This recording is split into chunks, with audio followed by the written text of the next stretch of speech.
এবার তোমরা দেখো এই গাড়িটা নেওয়ার আমার কারণটা কি।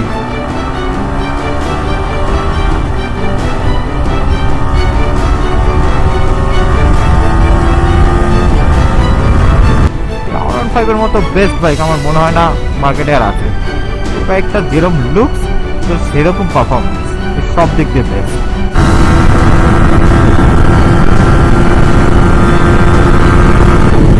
এই নৈহাটির এই সাইডটায় আসলে পরে কি প্রবলেম হয়, এত মশা কোথা থেকে আসে, হেলমেটের কাছে আমার পুরো অবস্থা খারাপ হয়ে গেছে। তো হ্যালো এভরিওয়ান, আজকে নতুন ভিডিওতে তোমাদের সবাইকে ওয়েলকাম। তো প্রথম কথা হচ্ছে ব্যাকগ্রাউন্ডে প্রচুর নয়েজ আসছে, তো সেটাকে তোমরা একটু ইগনোর করে নিও, কারণ আমার কোনো ভিডিও বানানোর আজকে কোনো প্ল্যান ছিল না। তো আমি বেরিয়েছিলাম নর্মাল একটু বাইকটা নিয়ে, তারপর ভাবলাম যে একটা ভিডিও আমি বানিয়েই নিই, কারণ অনেক দিন ধরে ভিডিও আসছিল না। তো আজকে আমি ট্রায়াম্ফ নিই না, আজকে আমি R15 নিয়ে এসেছি, ঠিক আছে। তো R15 নিয়ে যেহেতু বেরিয়েছি, অনেক দিন পর বেরোলাম, ভাবলাম যে একটা আমার মতো করে একটা ওনারশিপ রিভিউ আমি দিয়েই দিই। কারণ 3 বছর হয়ে গেল এই বাইকটা আমি চালাচ্ছি।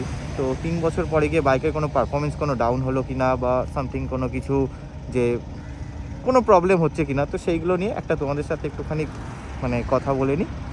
চলো, আর বেশিক্ষণ এখানে আর দাঁড়াচ্ছি না। তো মোটর ব্লগিং সেট আপে তোমাদের সাথে আমার দেখা হচ্ছে।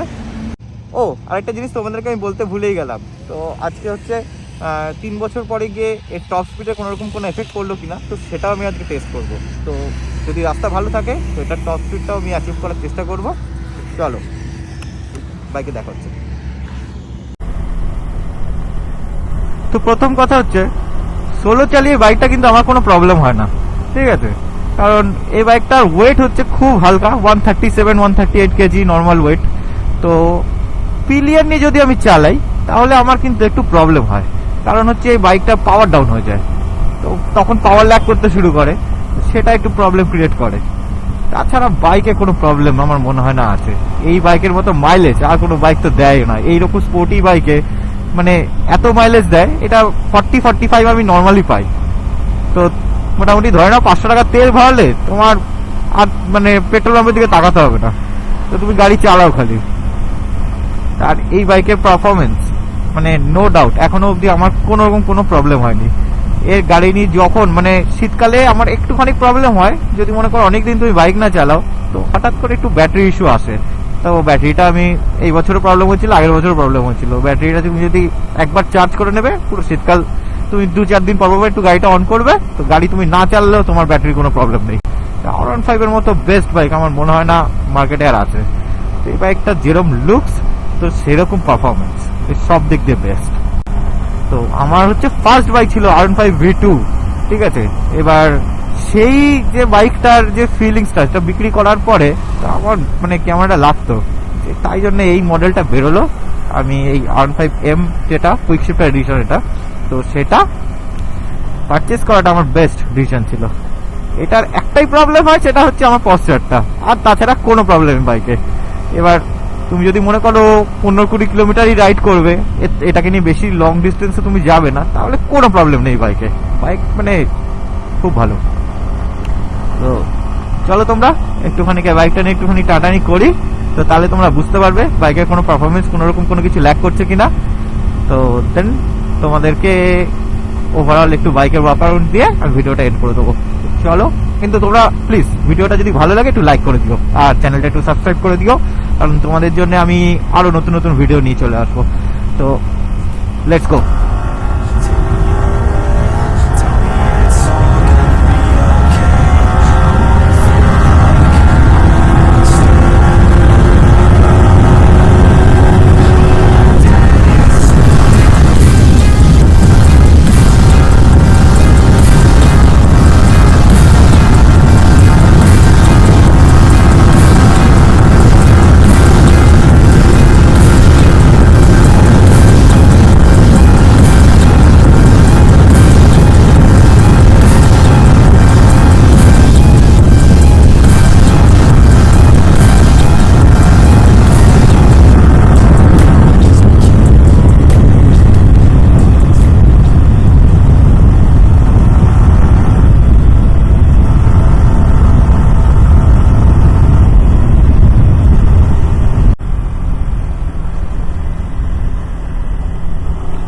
করে ফোর্থ গিয়ার থেকে টানানি করলে থোড়ি টপ স্পিডে অ্যাচিভ করবে।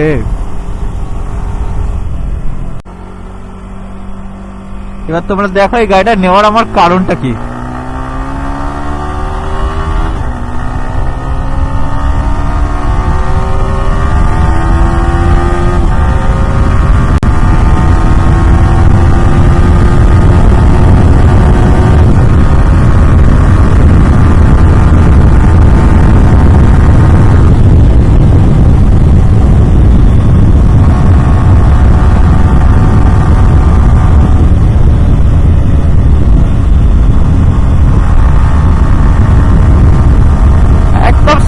কুইক শিফটার একদম স্মুথ।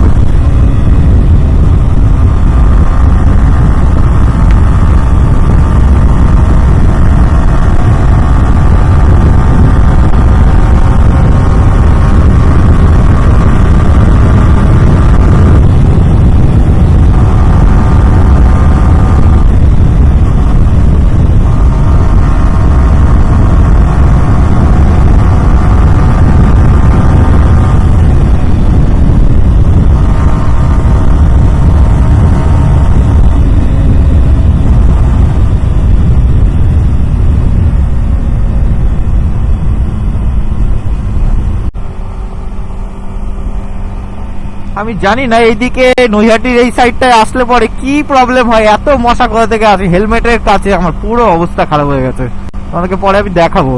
পুরো পোকা লেগে লেগে সব অবস্থা খুব খারাপ। এখান থেকেই ঘুরে যাই।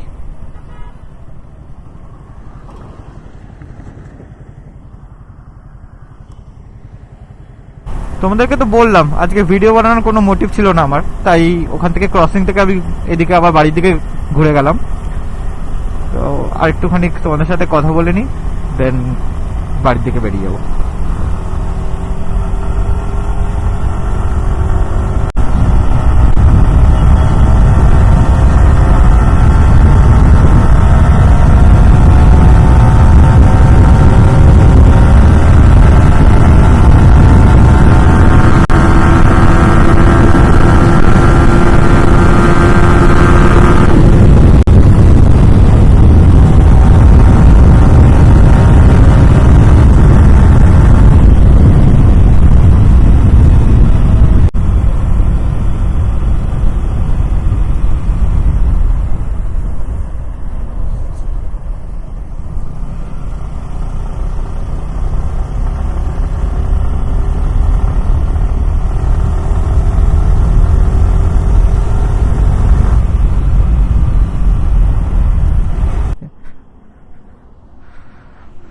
তো তোমরা দেখে নাও, এই যে হচ্ছে আমার বাইক।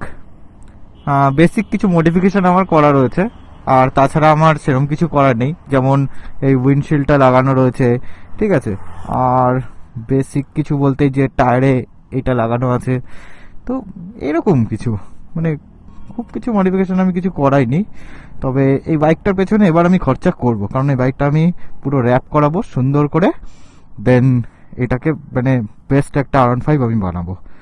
তো যদি তোমাদের দেখতে হয় ভিডিওটায়, যদি আরও কিছু তোমাদের R15 এর কন্টেন্ট তোমাদের লাগে আমার ভিডিওতে, তো দেন তোমরা এই ভিডিওটা লাইক করো, তাহলে আমি আরও অনেক নতুন নতুন R15 এর কন্টেন্ট আমি বানাবো, ঠিক আছে। তো চলো আজকে এখান থেকে আমি এবার বাড়ির দিকে বেরিয়ে যাব, আর তোমাদের নতুন কিছু দেখানোর নেই। তো চ্যানেলটা একটু সাবস্ক্রাইব করে নাও। তো দেখা হচ্ছে তোমাদের সাথে নতুন একটা ভিডিওতে। তো ততক্ষণের জন্য টাটা। চলো টাটা সবাইকে, গুড বাই। একটা ভিডিও বানানোর জন্য বাজারের অবস্থাটা দেখো, কিছু বলার নেই, শুধু মশাই মশা। টাটা।